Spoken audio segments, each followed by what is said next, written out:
Kirsten, this Sunday the Bradford Bulls Women kick off the title defence against Leeds Rhinos at Alsall Stadium. You must have enjoyed that success that they had last year. Oh, it was fantastic. It was a real punch the air moment. I mean, Bradford Bulls Women are legends, and they're going to go down in history as the first women's team ever to win all titles in a season and do the triple. And they will be commemorated forever in the Museum of Rugby League that we're going to be building in City Hall to open in time for the World Cup. Last year the team were named, previously the team were named the Sports Team of the Year, which is a rather groundbreaking success for them.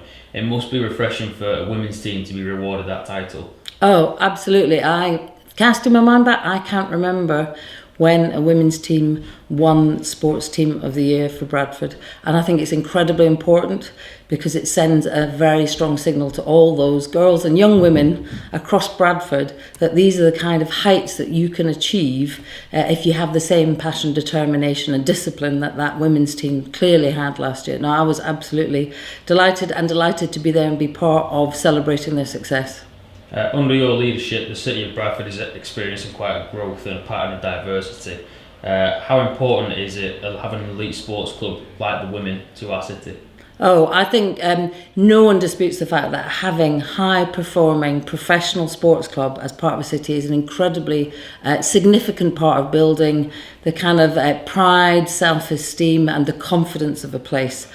We've seen what that can do for economic growth in terms of the kind of positioning of the place in the world, the audience it brings to you, the visitors that it attracts, the business it brings in on match days around the ground. So it's very, very important, and particularly now to have men and women achieving at the top level, I think that opens up wider audiences and encourages that economic growth.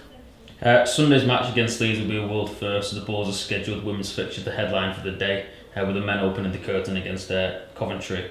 The decision was made purely based on the merit and the status of the respective leagues and the women's team standing alone. It's a pretty special for the equality that the Bradford is showing just between the men and the women as well. So I'd really like to applaud Bradford Bulls because they've always been at the forefront of this. I was absolutely delighted to be on the pitch when the women's team became part of the Bradford Bulls set up officially a number of years ago. I've said recently I am fed up of watching women's sport on the red button late at night, getting minimal coverage. I'm absolutely thrilled that you've put it in the main programme and that has all the major broadcasters keen to see the action. I'm of course a bit on tenterhooks to see if we can get off to the same winning ways. We're up against kind of old rivals, aren't we, or current rivals, but I'll be cheering Kirsty and her team on absolutely. First Sunday the Bradford Bulls will open up the event for all coaches and female players to come to the event for free. Do you have a message to the city about the importance of the event and the achievements of the women's team? Oh, well, yeah, come on, let's get behind this team. They're fantastic. They're role models and ambassadors for us. They're champions for Bradford. All of them deserve our support. One thing I constantly say is anyone anywhere wants to be part of taking Bradford forward, you're in the team, your Team Bradford.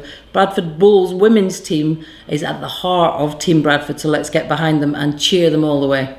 Finally, you're a proud representative of Bradford business, people and sport. How much pride does the performance of last season and the Challenge Cup and the Super League victory, how much pride do you take in seeing the women being at centre stage and taking in all that PR? I think it was one of the best things about last year for me. It was a kind of hair standing up on the back of your hand moment. In fact, even now when I think about it, one can get quite emotional, and let's face it, I wasn't even on the pitch. I'm not part of the Bradford Bulls setup, but I just admire what that team did. It's grit, it's determination, it's solidarity, it's belief in itself. I think it embodies everything that will take this place forward. So my message is, let's get behind the women, let's cheer them from the rafters and let's see them through to the next triple.